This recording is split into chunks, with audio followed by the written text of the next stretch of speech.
رسول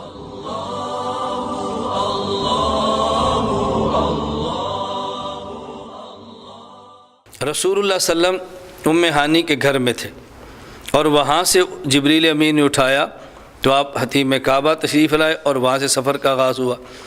نبی پاک صلی اللہ علیہ وسلم کا معراج کا سفر ام ہانی کے گھر سے ڈائریکٹ بھی ہو سکتا تھا۔ ام ہانی کے گھر سے آپ چاہے زمزم پہ آتے، وہاں سے براق پر بیٹھتے اور چل پڑتے، ایسا نہیں ہوا، بلکہ ام ہانی کے گھر سے پہلے کعبہ، پھر کعبہ سے چاہے زمزم سے براق اور براق سے سفر۔ یہ ترتیب کیوں بنائی؟ اس کی وجہ یہ ہے، دو لفظ نشین فرما لیں، ایک لفظ مقام ہے اور ایک لفظ مکان ہے۔ ایک لفظ مقام ہے اور ایک لفظ مکان ہے۔ مکانات میں سب سے پہلا مکان یہ کعبہ ہے۔ ان اول بیت وضع للناس للذی ببکۃ مبارکہ، سب سے پہلا مکان یہ کعبہ ہے، اور سب سے آخر مکان یہ عرش ہے۔ اللہ الذی خلق سبع سماوات ومن الارض مثلہن، 7 زمینیں پھر 7 آسمان، وسع کرسیہ السماوات والارض، پھر کرسی، وکان عرشہ علی الماء، پھر ماء پانی، اور پھر عرش۔ تو کعبہ مکان اول ہے اور عرش مکان آخر ہے۔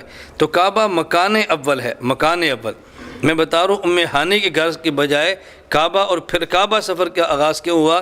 اس لیے ایک ہے مکان اور ایک ہے مقام۔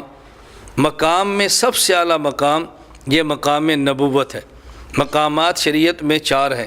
نمبر 1 مقام ولایت، اس کے بعد مقام شہادت، اس کے بعد مقام صداقت، اور اس کے بعد مقام نبوت۔ تو شریعت میں 4 مقامات میں سے پہلے مقام ولایت اور اوپر مقام نبوت۔ اور یہ ذہن میں رکھیں، مقام ولایت، مقام شہادت، مقام صداقت، یہ تینوں مقام نبوت سے نکلتے ہیں۔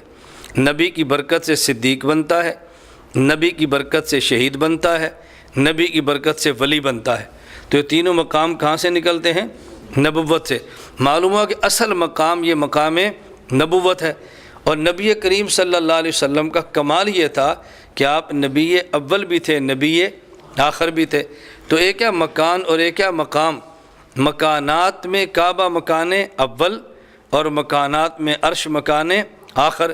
اللہ کے نبی کے مقامات دیکھیں تو آپ اول بھی ہیں، آخر بھی ہیں۔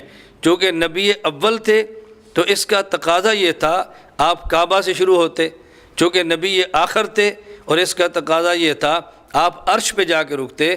تو چونکہ مکانات میں پہلا مکان کعبہ ہے، ام ہانی کا گھر نہیں ہے، اور مکانات میں آخری مکان عرش ہے، اور مقامات میں اللہ کے نبی اول بھی ہیں، نبی آخر بھی ہیں۔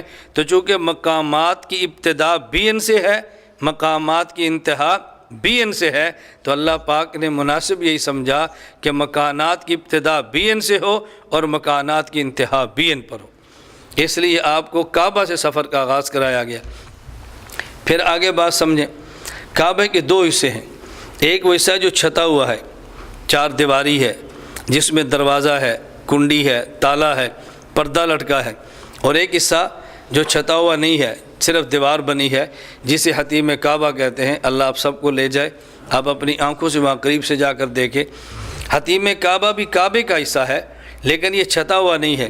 قد آدم کے برابر دیوار ہے، سفید رنگ کا پتھر لگا ہوا ہے، اور درمیان میں اور دونوں کونوں میں اس کے اوپر یہ سمجھیں فانوس سے لگے ہوئے ہیں، وہاں یہ ایک دیوار بنی، اس کا نام ہے حتیم کعبہ۔ رسول اللہ صلی اللہ علیہ وسلم کے سفر کا آغاز پھر کعبہ کے اس حصے سے نہیں جو چھتا ہوا ہے، بلکہ اس حصے سے جو کھلا ہوا ہے۔ تو کعبہ کی بجائے حتیم کعبہ سے کیوں ہے؟ اگر اللہ کے نبی کعبہ سے سفر کا آغاز کرتے تو وہ کعبہ جو چھتا ہوا ہے وہاں سے آغاز کرتے، وہاں تو دروازے تک جانے کے لیے سیڑھی چاہیے، اور اندر جانے کے لیے دروازہ کھولنا پڑے گا، دروازہ بھی ہے، پھر کنڈی بھی ہے، اور پھر تالا بھی ہے، اور وہاں کوئی جا سکتا ہے، ہر بندے کے بس میں نہیں ہے۔ اور حتیم کعبہ کھلی جگہ ہے، نہ تالا ہے، نہ سیڑھی ہے، نہ کنڈی ہے، نہ دروازہ ہے، نہ آنے پر پابندی، نہ جانے پر پابندی۔ اللہ کے نبی کعبہ کے اس حصہ سے جاتے کہ جو تالے والا اور چھتا ہوا اور دروازے والا تھا۔ ہم جیسے غریب حسرت سے مر جاتے لیکن شاید اس جگہ کو نہ دے سکتے۔ اللہ نے غرباء اور مساکین امت کا خیال فرمایا تو سفر کا آغاز اس کعبہ کے حصہ سے، کعبہ کے اس حصہ سے کروایا کہ جس میں تالا بھی نہیں، کنڈی بھی نہیں، دروازہ بھی نہیں، نہ آنے پر پابندی ہے نہ جانے پر پابندی ہے، تاکہ غریب کو حسرت نہ رہے، وہ اس مکان کو دیکھنا چاہے تو آنکھوں سے دیکھ سکے جہاں سے پیغمبر کا معراج شروع ہوا۔